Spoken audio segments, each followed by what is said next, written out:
That second press conference held by President Obama last night. He's also going to make another trip to Capitol Hill this morning to push his budget. CBS News senior White House correspondent Bill Plante joins us now with more on that. Good morning, Bill.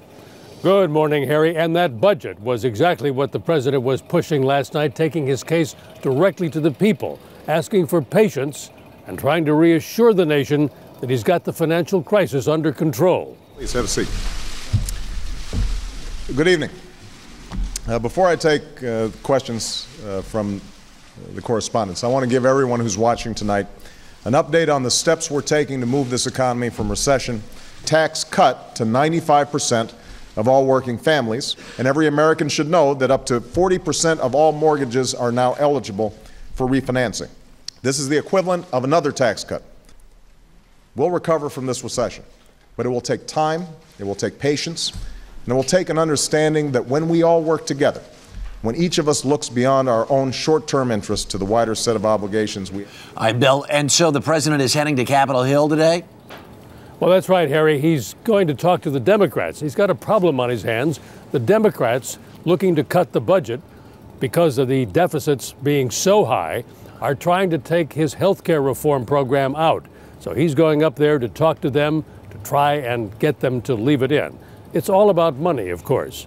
And on Friday, he's getting some of the nation's biggest bankers down here to the White House to talk to him about continuing to work with the administration in the programs that they've developed to take some of that toxic assets and loans away from the banks. All right, Bill, thanks so much. We're going to take a look at what the president actually had to say last night. Take a look and listen. Towards the future with a renewed sense of common purpose, a renewed determination, and most importantly, a renewed confidence that a better day will come. The president again insisted that his budget address health care reform, clean energy, and education, and laughed off the fact that Senate Democrats are not exactly following his lead. Now, we never expected when we printed out our budget that they would simply Xerox it and vote on it. As for Republican charges that the budget, with its huge projected deficits, is too big, I suspect that some of those Republican critics have a short memory. Because, as I recall, I'm inheriting a $1.3 trillion deficit, annual deficit, from them. Mr. Obama said he was as angry as anybody over the payment of bonuses to AIG executives. But he defended the fact that he said nothing until several days after he learned of the bonuses. It took us a couple of days because I like to know what I'm talking about before I speak. As his press secretary called last question, the president segued from foreign policy back to his main point, that the economic challenges may be difficult, but that he would be persistent. We are going to stay with it. 4 years from now, I think, hopefully, people will judge that body of work and say, this is a big ocean liner. It's not a speedboat. It doesn't turn around immediately, but we're in a better place because of the decisions that we make. That recap from Bill Plante. Joining us now from Washington, Republican Senator Richard Shelby, the ranking member of the Senate Banking Committee. Good morning, Senator. Good morning, Maggie. The president will head to Capitol Hill today to sell his budget, and last night he wondered why Republicans who have been critical of it haven't come up with an alternative budget. What's the answer? Well, the answer is the president is incumbent upon him to make the proposal. All presidents have. We will be examining this budget very thoroughly. What we see is scary.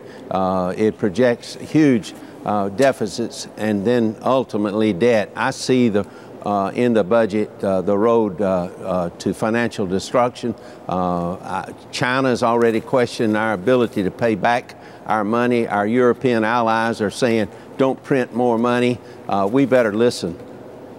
Senator, the president said that even if he takes out all the spending from the budget, he'll still have a deficit, as evidenced by the $1.3 trillion deficit that he inherited from the Republicans. Well, that's true. You know, we had a deficit, but nothing like this. At the projection of his years in office, that by his own budget people, this will be larger deficits tied together, accumulated deficits, larger than all the presidents put together since George Washington. This is scary. I believe we reached the tipping point now, the tipping point, and if we tip over, it's a point of no return. We're looking at inflation and financial and economic destruction. We cannot go down this road. But it looks like we are, and what good does it do the American people to point that out? Why not work with the president to try to reach a compromise?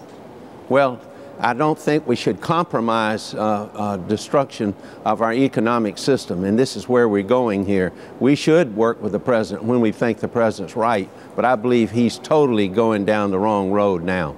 Senator, last time we spoke, you were very critical of Timothy Geithner's handling specifically of the AIG fiasco. Now that he's come up with this toxic asset plan and the stock market seems to have rallied, do you think he's doing a better job? Well, we'll have to wait and see. This looks like a plan similar to what Secretary Paulson originally proposed. And the so-called details, the devil's always in the details, the pricing. We got to see how this is priced and how it works. Because if you price it, these assets too high, people will make a windfall probably off the taxpayer. If it's too low, the banks won't sell them. Senator Richard Shelby, as always, thank you. Thank you, Maggie.